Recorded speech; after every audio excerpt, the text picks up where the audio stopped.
You know, trying to find innovation in the pistol market now, especially when it comes to striker fire guns, is getting harder and harder to do. And today we're going to look at one, the Falcon 9XC, and I'm going to tell you if I think it's just another copy or if they actually do have some innovation going on here and what that innovation actually is.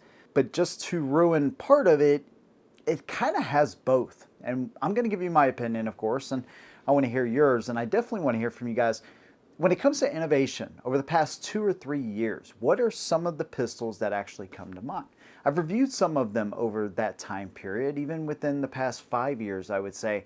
But do you agree with my assessment that it's getting harder and harder to find, or do you just think, hey, guns are as good as they're ever going to be, why change it up? Whatever your opinion is, leave that down below. Let's go ahead and jump right in.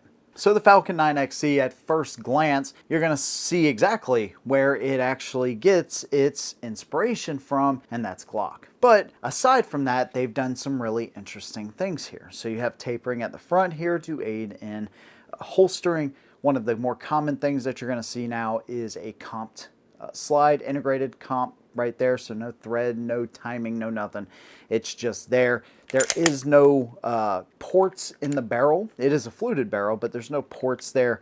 It is just the integrated comp towards the front. Optic cut with an RMR footprint right there. Kind of cool. On the top of the plate, they have an American flag, so that's kind of neat. And then we have lightning cuts in the slide, front and rear slide serrations. They kind of have all these, you know, kind of cool cuts in the slide. Obviously, that's going to lighten it up just a little bit, but it's also going to aid because now we have the comp.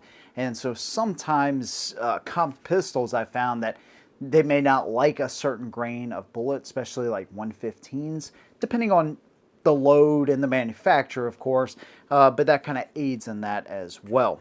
You have fairly tall night sights here, or the rear is blacked out, and the front has a tritium with a night sight installed there as well. Single slot rail in the front. We have very aggressive grip texturing on this gun. So basically, if, you know, almost, I don't know, I can't say a percentage, but a lot of people will take their Glocks and they will stipple them and make that grip much more aggressive, right? Especially when you're firing under recoil, when your hands are sweating. It's very useful in all of that, I would say. And you have that aggressive grip texturing towards the front where your indexing points are as well. A couple backstrap options. These are aluminum, not plastic. The aluminum trigger as well. It's kind of a flat face design. You have ambidextrous slide stop, reversible magazine release patterned after the Gen 4s and Gen 5s, of course. And yeah, it takes Glock mags. Flared magwell here as well. Undercut under that trigger guard, and same takedown procedure as a Glock, right? You have your 2 takedown notches on either side. Yeah, push it forward. We've seen this about 100,000 times on YouTube now, so nothing really exciting there, but that's how it actually breaks down. So, dual captive guy Ratu, by the way. I took this out to the range, and I was shooting at like an 8x12 at 50 yards, and I was consistently hitting it.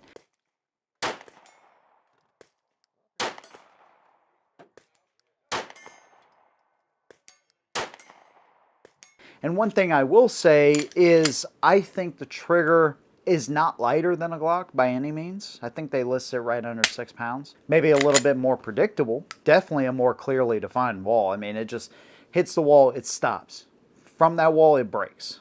So the trigger could use a little bit of work, but still, like I said, at 50 yards with a pistol with iron sights, consistently hitting it, that's pretty good.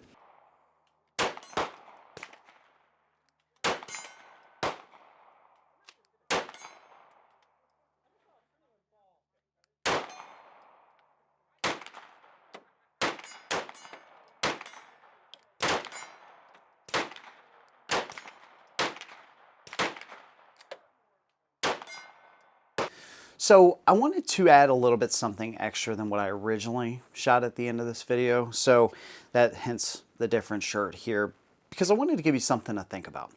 For anybody looking at these pistols over a Glock, which is most likely what you're going to end up doing, you got to ask, why do you want a clone over just a Glock, right? Just get the original. Well, it needs to be reliable. We already know that. it also needs to be, in my opinion, cheaper. Even with upgrades, right? Generally speaking, the gun should come in a little bit cheaper, because otherwise you can just get the original and do what you need to do. You know, $100, $200 more for some people might not be a lot. But if you can get some of those upgraded features, and you're kind of like me where I don't like doing a lot of stuff to one particular gun, then, you know, economically, this may be a better option. So when we look at that with the night sights, actually this is an upgrade over Glock sights all the way around, the built-in comm, right? The MOS is going to cost you a little bit more. This one is already cut for that. Lightning cuts, fluted barrel. The grip angle is another thing to consider. While this one's, I think it's similar for sure, maybe a little better, more comfortable in the hand. Don't have to worry about stippling. You have back straps on this one as well, so you can change that out. Flared mag well, some ambidextrous features. Overall, the value is better. Front and rear slide serrations too, which are actually really good. Can't say that the trigger is that much better, maybe a little bit, but not much. But if you compare this to like a Gen 5 19 or 17, which was going to be $550 to $600, this is right there in the ballpark with some better features to go along with it. Now, when it comes to the world of Glock clones, I think there's a better option out there for this, but I think I'm going to save that for another video that's upcoming and talk about this exact topic because I think you guys will really enjoy it. Some people will argue that all of these striker fire guns are Glock clones, and while we give credit to Glock for really innovating all of this, not the first, but the innovators in this space, there's a lot of companies that do this better than Glock. But if you like Glock and you like the way it feels, but you just want a pistol that's going to offer you more for a little bit less money, I think the Falcon 9XC is a fine gun. It's not going to break the mold per se, but it does a fine job. And so far, from what I've seen, this one has been reliable. So I could say with certainty now, right now, that I can trust it up to this point. So there you go. That's been my experience with the Falcon 9XC. Of course, I'd love to hear yours, man. What do you think the best Glock clone is? Are you just getting tired of this? Is it getting a little old for you as far as all the striker fire guns that are kind of Glock clones or otherwise? Let me know what you think down below. If you like what I do, consider subscribing. See you in the next one. And as always, hold them down.